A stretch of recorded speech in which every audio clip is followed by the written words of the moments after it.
Жалпы намаз дегенimiz не? Намаз дегенimiz шариғатта салауат деген бар. Пайғамбарымызға айтылатын салауат бар. 5 уақыт намаз бар, жұма намазы бар, марқұмға оқылатын жаназа бар. Соның баршасының ортақ атауы салауат. Салауат дегенimiz бұл дұға. Енді бізге намаз деп түркі халықтары айтуының себебі бұл парсыдан бізге өткен сөз. Яғни дұға деген сөз. Парсыларда да намаз дегенді дұға деп түсіндіреді. Ал енді діни тілде ол салауат 5 уақыт намазға қатысты айтылады.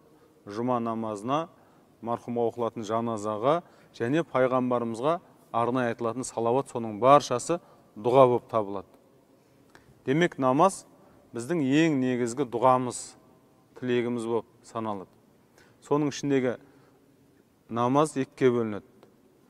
Міндетті түрде оқылатын намаз, 5 уақыт намаз, жұма намаз секілді, яки болмасам ерікті түрде қосымша оқылатын нәпіл намаздар. Енді намаздың қаншалықты маңызға ие екендігін көру үшін мына жайтты ескеру керек. Жалпы Алла Тағаланың әмір еткен құлшылықтары уақытқа қарай, ретіне қарай өздері ішінара бөлінеді. Мәселенки адам өмірінде бір-ақ рет жасаса болатын ғибадат бар. Ол қажылық. Егер адамның денсаулығы көтерсе және қаражаты болса жолға, өмірінде бір рет қажылыққа бару ол мойнындағы парызы, міндеті. Екінші рет бару оған парыз емес. Қаражаты болып тұрса да, денсаулығы көтеріп тұрса да, екінші рет бару оның мойнындағы міндет емес. Сондай-ақ жылына бір-ақ рет жасалатын ғибадаттар бар. Бұл Рамазанның оразасы. Міндет, ол да парыз, бірақ жылына бір-ақ рет жасалады. Бұлғанда адамның денсаулығы көтерсе, ол сол парызды орындау керек. Міне сол ғибадаттардың ішіне намаз, ол тәулігіне 5 рет орындалады. Міне осы тұрғыдан қараған кезде намаздың қаншалықты адамға маңызды екендігін көрсетеді. Адамның өміріндегі қаншалықты орынға ие екендігін көрсетеді. Тәулігіне 5 рет жасалады. Басқаша сөзбен айтатын болсақ, біз бір нәрсеге аса мұқтаж болмасақ, оны көп қайталамаймыз. Ал бір нәрсеге мұқтаждығымыз жоғары болса, оны біз тәулігіне бірнеше рет қайталаймыз. Мәселенки, ас ішуіміз, таңғы ас, түскі ас, кешкі ас, оны қысқартуға болмайды бізге. Өйткені ол аса маңызды бізге. Денсаулығымызға, өмірімізге, жасайтын жұмысымызға ең негізгі қажетті дүние бұл әлдену. Ас ішу бұл маңызды. Міне осы, яки болмасам, адам жұмасына бір-ақ рет моншаға түссе болады. Пайғамбарымыз саллаллаху алейхи вассалам айтқан, әрбір мұхталим деген балиғатқа толып, жүніп болатын. Ер азамат болып қалған адамға жұмасына бір рет шомылып тұру, тазалық сақтап тұру, міндет, уәжіп деп айтқан.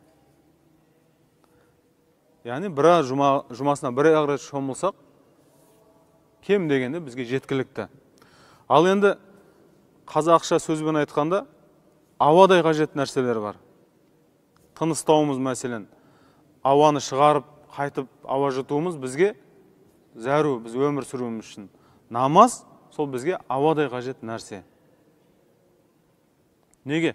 Өйткені біз өте мұқтаж жанбыз. Біз әр уақытта бір нәрсені сұрауға мұқтажбыз. Ал енді сол сұраудың жолы, жаңа жоғарыда айтқандай, дұға. Ал дұға дегеніміз, ол намаз. Өйткені салауат деген сөз, ол дұға.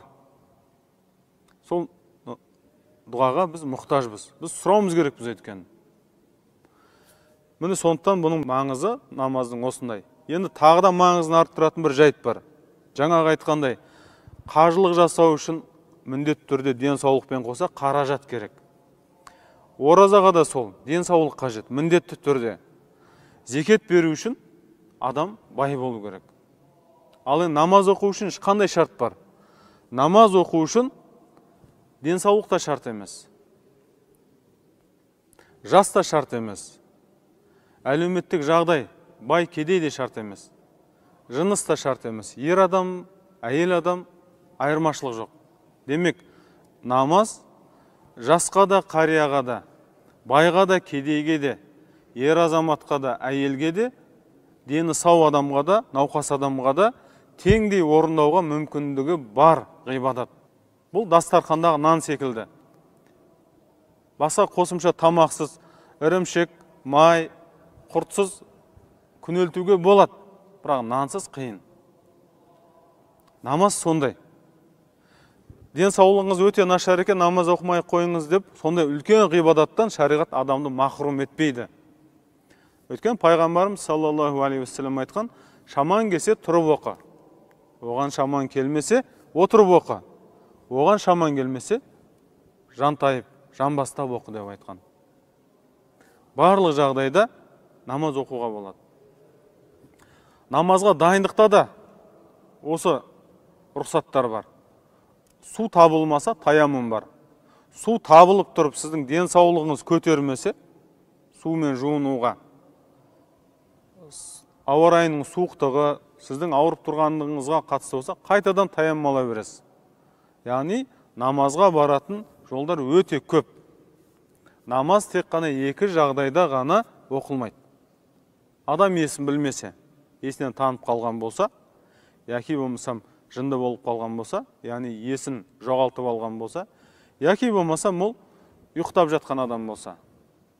Осы екі жағдайдан басқа барлық кезде намазға адамға ешбір кедергі жоқ. Жас жағынан да, денсаулық жағынан да, мүмкіндік жағынан да. Енді келесі кезектегі дүние, жалпы адам намазғы мен намазға қарсымын, үзілді кесілді намаз оқымаймын дейтін адам ол кездестірмеген шығармыз ешқайсымыз. Бірақ намаз оқымайтын адам ол түрлі сылтау айтады. Мен әлі дайын емеспін. Менің жұмысым көп. Бала шаға асырауым керекпін. Мен оқимын. Бірақ уақыт керек маған. Реті келеді өзі. Мына шаруам бітсін. Біраз шаруамды бітіріп алайын. Жоспарларым біраз бітіріп алсам, міндет түрде оқимын. Балдарым есейсін. Яки болмасам жаңағыдай қарызым бар, содан құтылайын. Бір тәуелсіз, сондай қарызсыз жүретін кезге жетейін, сол кезде оқимын дейді. Жалпы адамға намазға дайындық үшін не керек? Көп адам намазға дайындық деген бір күні өзінің ішіне сондай бір түрткі шығатын күтеді. Я мына 40-қа келдім, мен енді дайынмын. Яки болмасам пайғамбар жасына келдім, 63-ке келдім, мен намазға дайын шығарым деген секілді сондай ойды күтеді. Бірақ шариғатта намазға дайындықты Алла тағала белгілеп қойған. Ол балиғат жасы. Ең ертесі ер азамат үшін 12 жас. Ең кеші 15 жаста адам, бала, жігіт бола бастайды. Жігіт бола бастаған шақтан бастап намаз оқу оның парызы. Қыз баласына ол енді ең ерте жасы 9, ең кеш жасы тағы да 15 жас. Өңірге қарай, ауа райы ыстық өңірлерде балдар тез ер жетіп бой жетеді, ауа райы суық жерлерде ол сәл кештеу болуы мүмкін. Міне сол кезде Алла тағала бізге сен намазға дайынсың деп біздің денемізбен көрсетеді. Басқаша сөзбен айтқан кезде бізде оның ішінде отау иесі деген сөз бар. Оның ішінде отау иесі деген сөз, егер 13 жасар баланы сол замандарда үйлендіретін болса, ол әке бола алады. Одан бала дүниеге келеді. Ол ер азамат болып қалды деген сөз. Қазіргі таңда ол 13 жас болмаса да 15 жаста ең жоқ дегенде ер азаматтар жігіт болады. Ненің дұрыс, ненің бұрыс екендігін ажырата бастайды. Сол кездерде намаз оқу оған парыз, міндет. Яғни сол жаста сен дайынсың деп Алла тағала біздің денемізбен көрсетеді. Сенің денең дайын оған. Өйткені үйленсең, кәмелет жасына толмасаң да үйленсең, сенен ұл туады, бала дүниеге келеді. Немесе тұрмысқа шықса, ана бола алады. Демек намазға дайындық физиологиялық дайындықпен ақыл есінің дайындығы сол жаста дайын болады. Бірақ адам кей кезде жаңағыдай мен әлі біраз уақыт керек, балдарым есейсін, үйлендірейін баламды, қызымды ұзатайын деп сондай алдаудың арқасына жүреді. Енді жұмысым көп, басқа да шаруам бар деген адамға тағы да оңқы қате. Неге? Өйткені жаңағы айтқандай намаз ол дұға. Адам бір жұмысы жүру үшін, ісі оңынан басу үшін, бірінші ол Алла Тағаладан сұрау керек. Оның бір-ақ жолы бар, намаз. Пайғамбарымыз саллаллаху алейхи вассалам бір маңызды шаруа болса, міндетті түрде 2 ракат оқып барып, сол шаруаға кіріседі екен. Өйткені Алладан сұрайды. Намаз деген жаңағы айтқандай сұрау. Бір жұмыс бастағыңыз келді ма? Үйдің іргетасын құймақшы болдыңыз ба? Намаз оқыңыз 2 ракат. Балаңыз оқуға түсейін деп жатыр ма? 2 ракат намаз оқыңыз. Жұмысқа бір резюме тапсырдыңыз ба? Оқу бітіріп, жұмысқа орналасып ба? Намаз оқыңыз. Бірінші тілеу, Алладан сұрау керек. Өйткені қазақта не дейді? Алладан сұрағанның 2 бүйірі шығады. Адамнан сұрағанның 2 көз шығады дейді. Алладан сұрауымыз керекпіз. Жаңағы күйбен тіршілігіміз, шаруам бітсін, қарызым құтылайын деген нәрсені біз дұрыс емес бағытта іздеп жатқандай боламыз. Бірінші намаз оқу керек. Әрине намаз оқу деген сөз жұмыстың барлығын ысырып тастап, жай намазды үстінде күнді өткізу деген сөз емес. Намаз оқисыз, сосын барып әрекетіңізге кірісесіз деген сөз. Мен бір намаз оқымайтындардың тағы бір легі айтатын сөзі, мен біреудің ала жібін аттаған жоқпын. Күні бүгінге дейін біреуді ренжітіп көрген жоқпын. Мен намаз оқитында бір күнә жасаған жоқпын деп айтады. Жалпы намаз оқудағы мақсатымыз біз күнә жасағандықтан емес. Ол бізге парыз болғандықтан оқимыз намазды. Ең таза адам намаздан құтылу керек болса, онда әрине баршамыз келісеміз. Пайғамбарымыз саллаллаху алейхи вассалам намаз оқымау керек еді. Өйткені ең таза адам жер бетіне түсірілген. Ең тақуа адам, Алланың ең сүйікті құлы, әрине пайғамбарымыз Мұхаммед саллаллаху алейхи вассалам сол кісі. Намаздан құтылуға рұқсат етілген бір адам болса, әрине ол біздің пайғамбарымыз болар еді. Бірақ ол кісі қалай намаз оқыды? Айша анамыз айтады, түнделетіп намаз оқыған соншалықты тобықтары жарылып кетер еді дейді. Яки болмасам ең соңғы күндерінде қалай намаз оқыды? Азан шақырылған кезде тұруға шамасы келмегенде 2 сахаба қолтығынан демеп, дәретке алып барып. Дәрет алып болғаннан соң тағы да икемделе берген кезде соншалықты денесі әлсіреп кеткендігі, ауру жеңіп бара жатқандығы, науқас бойына дендеп кеткендігі соншалықты есінен талып қалып. Қайтадан есін жиған кезде қайтадан дәрет алып намазға талпынған. Яғни ең тазамын деген адам демек бірінші кезекте жай намаздың үстінен табылу керек деген сөз. Ал енді бұл не үшін үлкен күнә? Болмағанға болыспа деген сөз бар. Біреу өзіне жақсы бір тірлікке ұмтылмаса, ең жазаға лайықты адам сол. Біз өзімізге ең пайдалы дүниеден бас тартатын болсақ, намаз деген, Алладан сұрау, тілек деген нәрседен бас тартсақ, әрине ең үлкен күнә сол. Жазаға ең лайықты адамдардың бірі де сол болып табылады. Адам өзінің пайдасынан қашуы ең үлкен кешірілмес күнәлардың бірі осы болып табылады. Намаз жайлы пайғамбарымыз саллаллаху алейхи вассаламның айтқан көптеген сөздері бар. Соның бірі Абу Хурайра, Алла одан разы болсын, жеткізген хадисі. Пайғамбарымыз саллаллаху алейхи вассалам сахабаларға: егер есіктеріңнің алдынан өзен ағып жатса, және де сол өзенге күніне 5 рет жуынатын болсаңдар, шомылатын болсаңдар, денелеріңде бір лас нәрсе қалама, кір қалама деп сұрайды. Сонда сахабалар баршасы денеде лас нәрсе қалмайды, кір қалмайды деп айтады. Пайғамбарымыз саллаллаху алейхи вассалам да 5 уақыт намаздың мысалы да сондай. 5 уақыт намаз да сол дария секілді. Алла тағала сол намаздармен қателерді, күнәларды жуып шаят деп айтқан. 5 уақыт намаз оқумен біз тазарып отырамыз. Және де әр намазың соңынан Алладан тілек тілейміз. Өйткені адамның жолы болу үшін, ісі оңынан жүру үшін, ол міндетті түрде бір қолдаушыға мұқтаж. Қолдайтын, демейтін, соның ойлаған жоспарларын жүзеге асыруға көмектесетін біреуге мұқтаж. Көбіне ол жағынан келгенде біз мәселен бір ақыл айтатын, немесе қаржылай көмектесетін бір үлкен бір сүйенетін адам болса екен деп ойлаймыз. Сол біздің Раббымыз. Біз жай өзімізден үлкен бір ағамызға емес, біз Раббымызға сүйеніміз керекпіз. Әр намазда біз, әр ракатта «Ияка на'буду ва ияка настаин» деп айтамыз. Әр ракатта.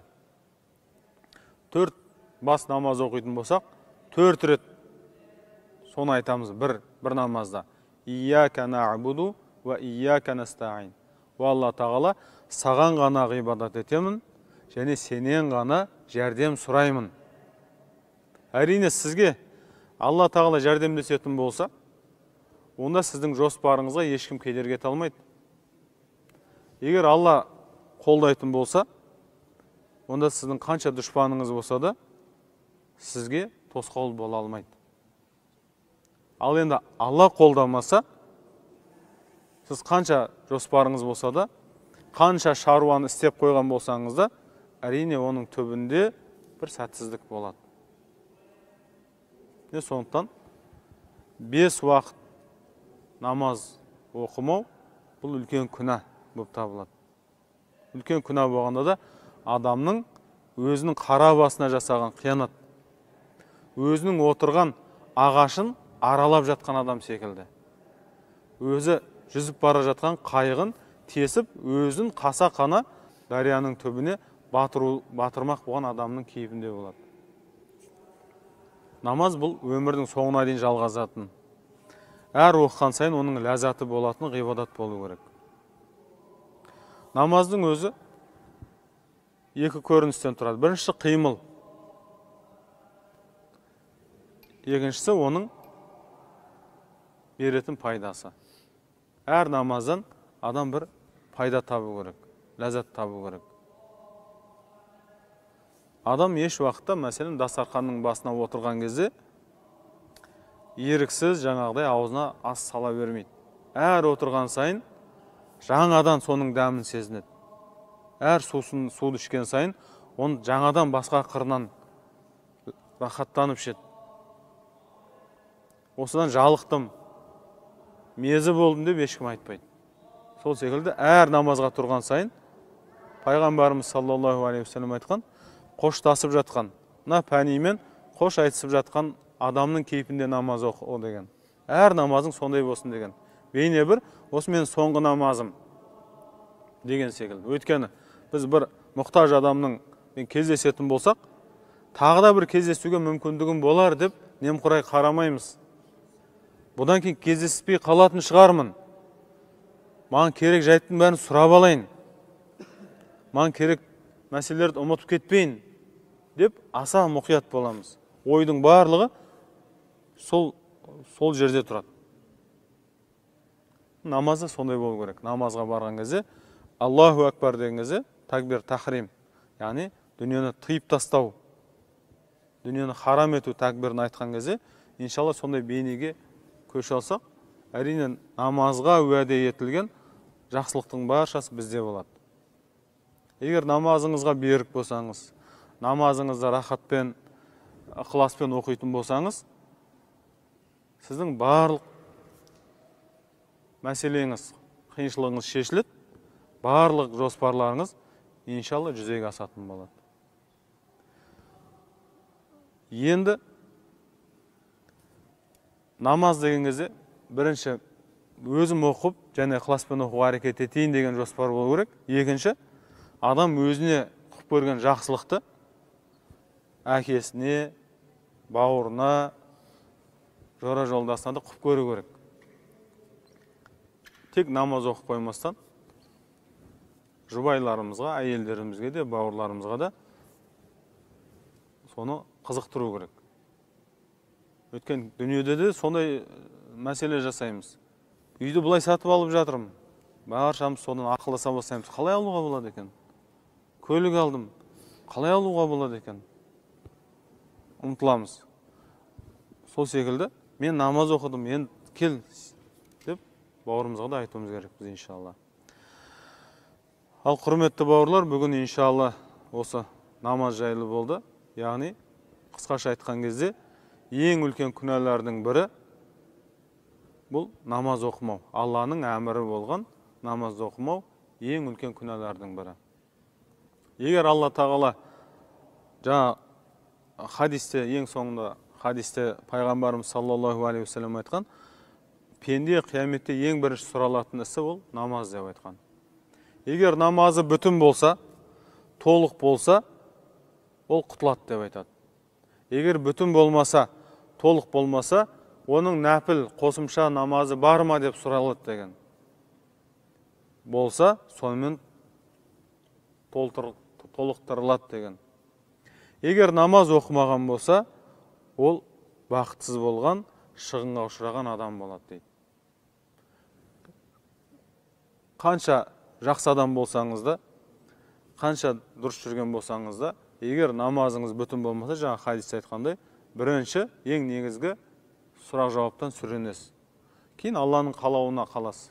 Егер Алла тағала кешірмесе, әрине ол үшін жаза бар. Егер кешіретін болса, ол басқа дүние. Бірақ Алла кешірет деп айту, бұл шариғатта жоқ.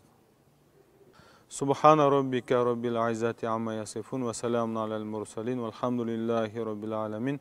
لا إله إلا أنت سبحانك إنا كنا من الظالمين سبحانك لا علم لنا إلا ما علمتنا إنك أنت العليم الحكيم برحمتك يا رحمن الله